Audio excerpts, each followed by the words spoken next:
Folks, recently my colleague on our sister program, Lessons in Leadership, Mary Gamba, sat down and spoke with Reverend DeForest Soaries, president of Corporate Community Connections, a spiritual leader for many, many years, one of the fastest growing congregations in the state and nation. Reverend Soaries, brilliant, thoughtful, inspiring, spiritual.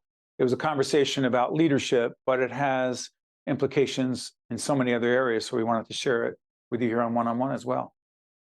Lessons in Leadership is honored to be joined by the Honorable Reverend DeForest Buster Soaries, Jr., President, Corporate Community Connections, Inc., and also was the senior pastor at First Baptist Church of Lincoln Gardens for 31 years. Reverend, 31 years.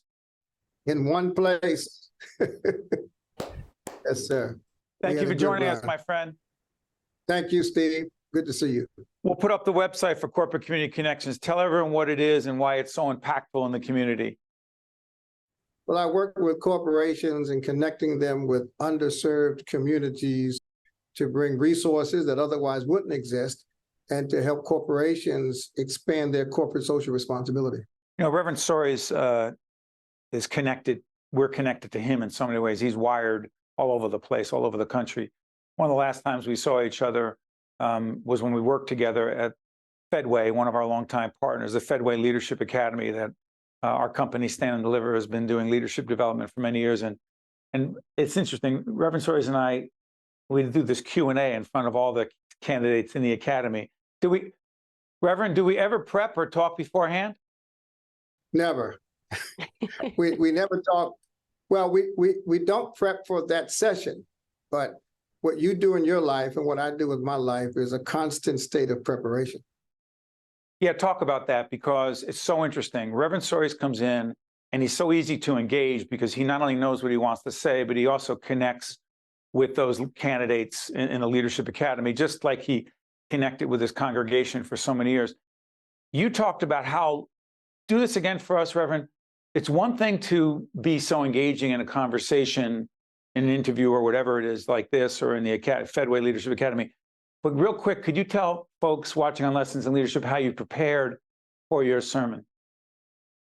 Well, you know, Steve, I think you're really aspiring to be a Baptist preacher because you asked me this question as often as you can. Well, as you know, being a Baptist pastor, I'm preaching to the same crowd every Sunday. And for years, we had 3 services, one at 7, one at 9, one at 11. And you don't want to just recite slogans. You want to be relevant. You have to be ready. And so every Sunday morning, after I would deliver my Sunday morning message, I'd go home, I'd get some rest, and then I'd begin working on next Sunday night. I wouldn't go to bed on Sunday night until I knew what point I wanted to make next Sunday. And I'd spend Monday, Tuesday, and Wednesday perfecting that point, fleshing out my proposition, answering my relevant questions. And then Thursday, Friday, and Saturday, I would literally live with the message. Thus, by Sunday, the message was really a part of me. So much so that by Wednesday, I literally couldn't remember what I preached last Sunday because I was so focused on next Sunday. Real quick, what do you mean live? I'm sorry for interrupting. What do you mean live with the message? It became a part of me. It wasn't just an intellectual message, but it was a part of my being. It became a part of my personality. It became a part of my personal narrative because I believe communications starts with the message the communicator communicates with him or herself. And if the message does not resonate between me and me, then it probably won't stick with the audience. And so I have to have a message that I feel is impactful for me, for my life. I've got to have stories that inspire me. I've got to have words that relate to me. So in many ways, Steve, the audience, for public speakers, the audience is really overhearing a conversation between the speaker and him or herself. Mary, how long we've been preaching that to our students and participants? They're freaked out, Reverend Soaries, about having to make a speech or a presentation. And we always ask them, what do you care deeply about? Well, what do you mean? I have to memorize a speech. No, you don't. You have to tell us what you care deeply about and why we should care. Mary, jump in, because I know that you've been wanting to talk to the Reverend for a while. Go ahead. Oh, yeah, no, definitely. And I'm just so honored to have you here with us. And you talk about the message that you're sharing. And I think there is a lot of correlation between whether you're talking to the people in your church or also people in business, right? Or the community for that matter. When it comes to getting buy-in of these messages, you're going in there, you have this message, you want people to follow in such a way that you're preaching something that is so important to you. How do you get buy-in from your team, from your congregation around these very important messages? Well, it doesn't matter if the audience is a church, if the audience is an academic institution, if the audience is a corporate group. You start by understanding what their needs are, what their goals are, what their aspirations are. Otherwise, you're talking to yourself. And so you want to understand what the issues are, what the triggers are for that particular audience. I was in North Carolina last week speaking to a group of bankers, and it was important to me that I understood their priorities. And once I understood their priorities, then I could shape my message around not just motivating, but educating them on strategies that they had never considered. Reverend, I want to follow up on something. One of the themes that you talked about at the Fedway Leadership Academy and that you've talked about before is, I learned, there's a quote from you, I learned to accept problems as opportunities to create solutions. Please talk about that. Well, some of the best business minds will inform us that a successful business is a business that solves a problem. And if the problem is known, then you approach marketing your product or marketing your service one way. If the problem is unknown, like the iPhone, we didn't know we needed smartphones. But Steve Jobs told us we needed this. Now, how do we live without them? Yeah, he convinced us that the flip phone was a problem and he had the solution. So what happens is every problem is an opportunity. What's a problem for one is an opportunity for another. And that opportunity then lends itself to creating a solution. And that solution becomes not only a message, but it also becomes an enterprise. It becomes a product. It becomes an opportunity for business. That's the beauty of America, is that every opportunity has an avenue towards solving that problem. So it's really what makes America just the superior experience in the world. Reverend, does that also include the so-called post-COVID experience? COVID created opportunities. It was a horrible problem. So many people lost their lives. Families were devastated. Businesses went under. But there's a quote-unquote opportunity there. If so, talk about it. Well, as a pastor, I'll tell you the very first thing I did when COVID shut down the building, I invited the members of my congregation who were younger to adopt the members of my congregation who were older. I had a fast-growing church. I got there, it was about 800 members. By the time COVID hit, we had about 7,000 members. You can appreciate the fact that most of them don't know each other, and they gravitate towards the people in their own demographic. But this was a tremendous opportunity to create a cross-generational, intergenerational connect, which is harder and harder to find. We are sliced into these demographic groups, and never the twain shall meet, unfortunately. And we had young professionals calling seniors who were homebound, single, and that created a dynamic in the church where a problem created a solution, and the church became a stronger church.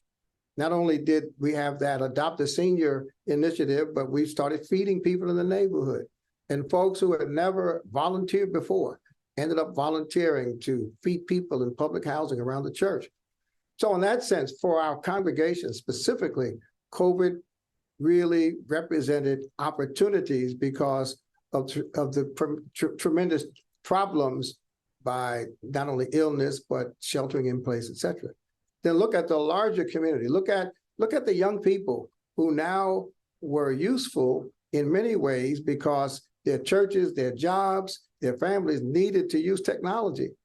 It was just marvelous to go around from church to church and see these teenagers hooking up the stream, helping older people know how to find the service on Facebook, YouTube, and so many of them found their place in institutional settings, not only in religious institutions, but even in the workplace, because many of the technology solutions that sustained us during COVID were really executed by younger people who grew up in the digital age rather than older people who often feared digital technology. Before I let you go, Reverend, you told a story at the Fedway Leadership Academy that I don't want to tell the whole story, but there's a point here. Reverend Soaries told folks in the academy how we first met, back in the day, right? That's even before back in the day. And so he described me the way he described me, pretty brash, confident, cocky, inappropriately so, at 25 years of age, running for the state legislature, looking for Reverend Soaries' support in the great city of Montclair that I'm proud to live in, and the Reverend made such a difference. And here's the point of the question. I know how arrogant and cocky I was and full of myself at 25. I want to believe I've evolved just a little bit as a leader over time in some positive ways. Biggest change, improvement in you as a leader over these last few years, many years, that makes you a better leader is? Patience. I've become much more patient. When I was younger, not only did I believe I could change the world, I thought I could do it before the weekend. And I expected things to happen quickly. I expected things to move in alignment with the need. And over the years, what I've learned is that A, you probably won't change the whole world, and B, whatever part of the world you'll change, it won't happen quickly. It happens over time. And you have to really settle into incremental growth, incremental change. And that's true either with relationships, with social justice, with economic outcomes. You have to pace yourself and appreciate the small changes that ultimately will accumulate and turn into big change. Reverend, thank you. As always, I learned from you. We all do. Thank you, Reverend Soaries. Thank you. One-on-One with Steve Adubato has been a production of the Caucus Educational Corporation. Funding has been provided by Hackensack Meridian Health, Wells Fargo, New Jersey's Clean Energy Program, Johnson & Johnson, Community Food Bank of New Jersey, the Fidelco Group, Kane University, the North Ward Center, and by Robert Wood Johnson Foundation. Promotional support provided by NorthJersey.com and Local IQ, and by BestOfNJ.com. At the Community Food Bank of New Jersey. We are working. Now, more than ever. To fill the emptiness caused by hunger. We are the state's largest anti-hunger organization. And together with our 800+ community partners, we are committed to delivering food, help, and hope to our hundreds and thousands of neighbors in need.